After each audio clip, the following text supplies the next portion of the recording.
Assalamualaikum warahmatullahi wabarakatuh. Perkenalkan, saya Darmawati, CGP Angkatan 9 Kota Padang dari SDN 22 Lubuk Minturun. Kali ini saya akan memaparkan koneksi antar materi pada modul 2.3 A.8 coaching untuk supervisi akademik. Perkenalkan, fasilitator Ibu Sri Wahyuni MPD, pengajar praktik Bu Dian Maharani SPD Kons, dan CGP Angkatan 9 saya sendiri Darmawati. Kesimpulan dan refleksi. Pengertian coaching. Coaching adalah sebuah proses kolaborasi yang berfokus pada solusi, berorientasi pada hasil, dan sistematis, di mana coach memfasilitasi peningkatan atas performa kerja, pengalaman hidup, pembelajaran diri, dan pertumbuhan pribadi dari coachee. Coaching dalam konteks pendidikan. Filosofi pendidikan Ki Hajar Dewantara tentang pendidikan sistem amung yang terkenal yaitu Ing Ngarso Sung Tulodo, Ing Madia Mangunkarso, Tut Wuri Handayani. Konsep ini sangat berkaitan dengan coaching dalam konteks pendidikan. Seorang coach menjadi teladan bagi coachinya, baik itu murid maupun rekan sesama guru, membantu mereka membangun semangat dan memberi dorongan untuk mencapai tujuan akademik dan pribadi mereka. Coach juga membantu coachee untuk menemukan kekuatan dan potensi mereka, sejalan dengan pribadi Ki Hajar Dewantara yang menekankan pentingnya memahami keunikan individu dan mengembangkan potensi yang dimiliki. Paradigma berpikir coaching. 1. Fokus pada coachee. Seorang coach harus memiliki keyakinan bahwa coachee memiliki potensi untuk berkembang dan mencapai tujuan mereka sendiri, dan harus memberikan dukungan untuk membantu coachee mencapai potensi mereka tersebut. 2. Bersikap terbuka dan ingin tahu. Seorang coach harus bersikap terbuka dan menerima coachee apa adanya, tanpa memberikan penilaian atau menghakimi. 3. Memiliki kesadaran diri yang kuat. Seorang coach harus memahami perasaan dan pengalaman coachee secara empatik dengan berusaha melihat dunia dari perspektif coachee. 4. Mampu melihat peluang baru dan masa depan. Seorang coach harus fokus pada pencarian solusi yang kreatif dan konstruktif untuk permasalahan yang dihadapi coachee dan membantu coachee untuk mengidentifikasi langkah-langkah aksi yang dapat mereka ambil untuk mencapai tujuan mereka. Selanjutnya, 3 prinsip coaching. 1. Kemitraan. Dalam coaching, posisi coach terhadap coachee-nya adalah kemitraan, yang berarti setara, tidak ada yang lebih tinggi dan tidak ada yang lebih rendah. 2. Memaksimalkan potensi. Untuk memaksimalkan potensi dan memberdayakan rekan sejawat, percakapan harus diakhiri dengan suatu rencana tindak lanjut yang diputuskan oleh rekan yang dikembangkan. 3. Proses kreatif. Proses kreatif ini dilakukan melalui percakapan yang dua arah, memicu proses berpikir coachee, memetakan dan menggali situasi coachee untuk menghasilkan ide-ide baru. Kompetensi inti coaching. 1. Kehadiran penuh. 2. Mendengarkan secara aktif. 3. Mengajukan pertanyaan yang berbobot. Selanjutnya, percakapan alur tirta. T. Itu tujuan, menyepakati topik pembicaraan. I. Identifikasi masalah, menggali dan memetakan situasi saat ini, hubungan fakta dan data yang ada. R. Rencana aksi, mengembangkan ide untuk alternatif rencana aksi atau solusi. T.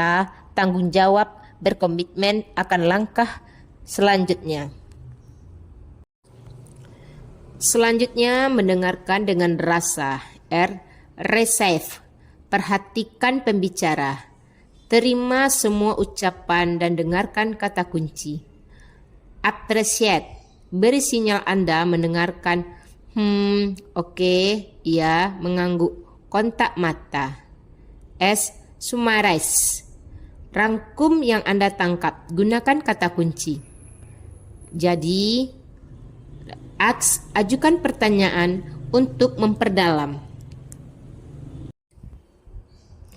Supervisi akademik dengan paradigma berpikir coaching. Supervisi akademik dengan paradigma berpikir coaching merupakan suatu pendekatan dalam memimpin dan mengembangkan guru dan tenaga kependidikan atau GTK.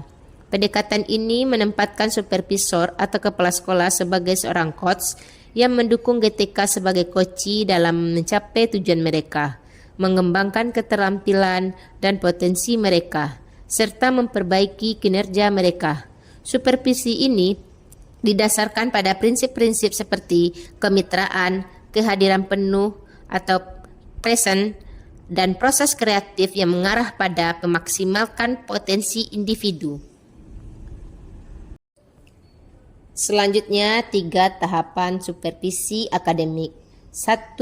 Pra-observasi yang berisikan persiapan dan perencanaan supervisi. Tahapan ini meliputi identifikasi tujuan supervisi, penentuan peserta supervisi, dan penjadwalan waktu dan tempat supervisi.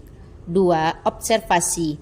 Tahapan ini meliputi pengamatan langsung atau tidak langsung terhadap kinerja guru atau tenaga pendidik dalam mengajar atau memberikan bimbingan kepada murid. 3. Pasca observasi yang meliputi evaluasi dan rencana tindak lanjut.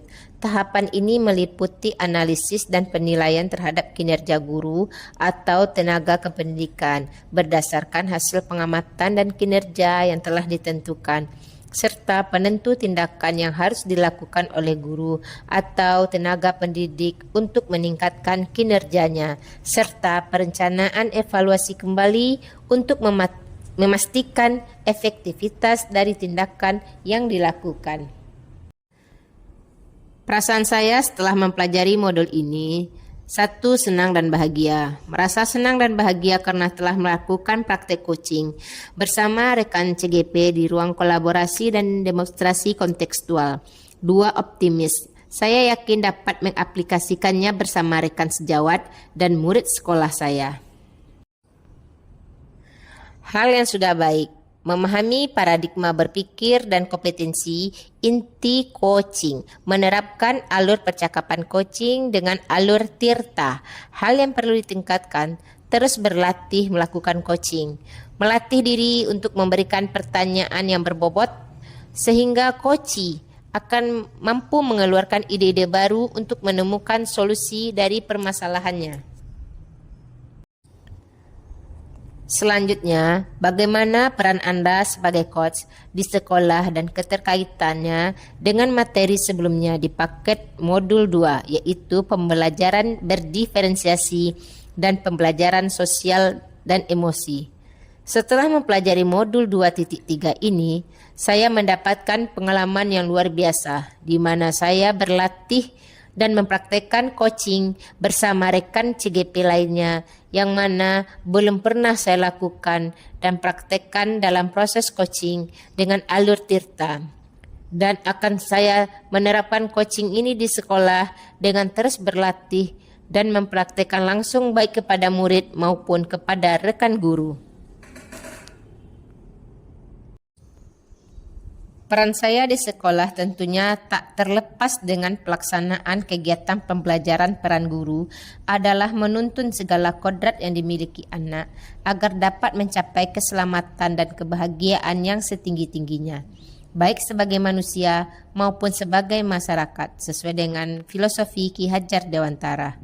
Ketika proses pembelajaran yang diharapkan dengan kehadiran penuh, mendengarkan secara aktif, dan memberi pertanyaan yang dapat menstimulus pengetahuan siswa terhadap materi yang dipelajari. Selanjutnya, keterkaitan materi modul 2.1 dengan modul 2.3. Modul 2.1 pembelajaran berdiferensiasi. Kebutuhan belajar siswa terbagi dalam 3 aspek: kesiapan belajar, minat belajar, dan profil belajar. Modul 2.3 coaching untuk supervisi akademik. Ketika guru atau coachee menemui permasalahan di kelas kaitannya dengan pemenuhan kebutuhan belajar siswa, guru dapat melakukan praktek coaching dan pembelajaran berdiferensiasi bisa menjadi salah satu solusinya.